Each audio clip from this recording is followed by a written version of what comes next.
అది నేను అమ్మాయితో ఉండను, అవసరమైతే జైలుకైనా వెళ్తాను అన్నది అతని స్టేట్మెంట్, నాది కాదు. అదే అండి, ఇప్పుడు అది పోలీసులు ప్రూవ్ చేస్తారు. ఇంకా పెళ్లి చేసుకోలేదు కదా, ఫోన్ అట్రాక్ట్ అయింది కదా, ఆయన పద్ధతిలోనే పెళ్లి చేసుకోలేదు అనుకుందాం. నల్లపోసలు ఎందుకు వేసావు? ఆ అమ్మాయిని ఏ అథారిటీతో, ఏ కేటగిరీలో నీ దగ్గర ఉంచావు? ఏ అథారిటీలో కడుపులకు సంబంధించి బిల్లు కట్టావు? ఏ అథారిటీలో అమ్మాయి ఇప్పటికే నీ ఇంట్లో ఉంటుంది? ఏ అథారిటీలో 15 కుక్కలు తీసుకొచ్చి అమ్మాయి దగ్గర పెట్టావు? ఇప్పుడు చట్టం గురించి, కేసులు అప్లై చేయడం గురించి చాలా మంది మాట్లాడుతున్నారు.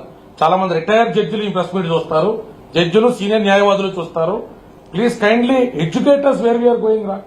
When there is a deceitful approach and there is some kind of cheating which is involved, which is against the chastity of a woman, 420 గాని, బెదిరింపులకు 506 గాని, 493 గాని ఎందుకు పెట్టకూడదు? ఈ కేసులను గతంలో ఇచ్చినటువంటి జడ్జిమెంట్లు, సైటేషన్స్, కొన్ని కాంట్రాబ్యాండ్ జడ్జిమెంట్లు దేని మీద చర్చ అనేటువంటిది పబ్లిక్ గాను, మీడియా ముఖంగానూ చేసేదా? కోర్టుల సమక్షంలో జరగాల్సింది. మా దగ్గర ఉన్న ఆధారాలు 490 అట్రాక్ట్ చేస్తున్నాయని కోర్టు వారు నమ్మితే, కోర్టు వారు రాజ్ తరుణ్ ని ట్రయల్ కి ఇన్వైట్ చేసినప్పుడు ట్రయల్లో మా ఆర్గ్యుమెంట్స్ అనేటువంటివి సస్టైనబుల్ గా ఉంటే ఖచ్చితంగా నా క్లయింట్ కి న్యాయం జరుగుతుంది. సార్ దిలీప్ గారు, చెప్పండి. ఒక సామాన్య యువతి వెళ్లి నన్ను ఒక వ్యక్తి పెళ్లి చేసుకుంటారని మోసం చేశాడని చెప్తేనే ఇమీడియట్ గా ఆ పర్సన్ కు నోటీస్ సర్వ్ చేసి తనను తీసుకొచ్చి విచారిస్తారు. కానీ లావణ్య 2 సార్లు ఫిర్యాదు చేసింది, పూర్తి ఆధారాలు సమర్పించింది. ఇప్పటికీ రాజ్ తరుణ్ అనే వ్యక్తిని పోలీసులు కాంటాక్ట్ అవ్వలేదు. అసలు రాజ్ తరుణ్ పైన ఎందుకు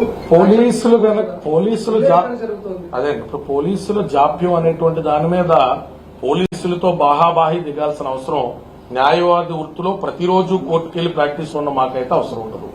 జాప్యం ఉంటే మాకు లీగల్ రెమెడీస్ ఉన్నాయి. మేము వారు సఫిషియెంట్ టైం అడిగారు.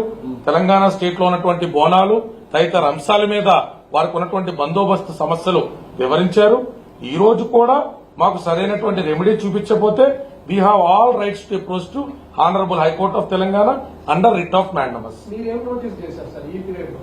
Sir, we don't want to make any personal level comments because legal గా మేము బౌండే ఉన్నాం. పోలీసులతో సహకరిస్తూ మేము వారితో ట్రావెల్ అవుతా ఉన్నాం. ఎక్కడా కూడా ఒక లూజ్ కమెంట్ నా క్లయింట్ కూడా చెయ్యొద్దనే వారించడం జరుగుతూ ఉంది. దానికే మేము స్టిక్ ఆనే ఉంటాం.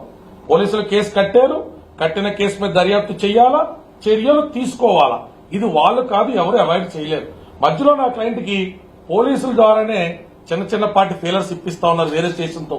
ఈ కేసుని రిఫరెన్స్ లో, ఇన్వెస్టిగేషన్ లో కొట్టేస్తారంట, తీసేస్తారంట, అసలు ఈ కేసు ఉండదంట. అంటే మీరు ఎన్ని రకాల జాప్యమైనా చేయండి, ఎన్ని రకాల కుయుక్తులైనా పన్నండి, మా దగ్గర ఉన్న ఆధారాల్లో ధర్మమైనటువంటి, న్యాయమైనటువంటి బలం ఉంది. కోర్టుల ముందుకు తీసుకెళ్తాం. మాట వరుస కోసం చెప్పట్లా. హైకోర్టుకి సబ్మిట్ చేసిన తర్వాత మా కోర్టులు, న్యాయ వ్యవస్థ మీద నాకు గాని, నా క్లయింట్కి గాని, నా కుటుంబ సభ్యులకు గాని పూర్తి స్థాయి విశ్వాసం ఉంది. మా దగ్గర ఉన్న ఆధారాలు పెడతాం.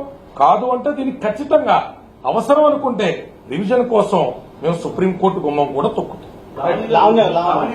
మీరు ఆత్మహత్య ప్రయత్నం చేయడానికి కొన్ని నిమిషాల ముందు మీ సన్నిహితులందరికీ కూడా ఒక మెసేజ్ ఫార్వర్డ్ చేశారు.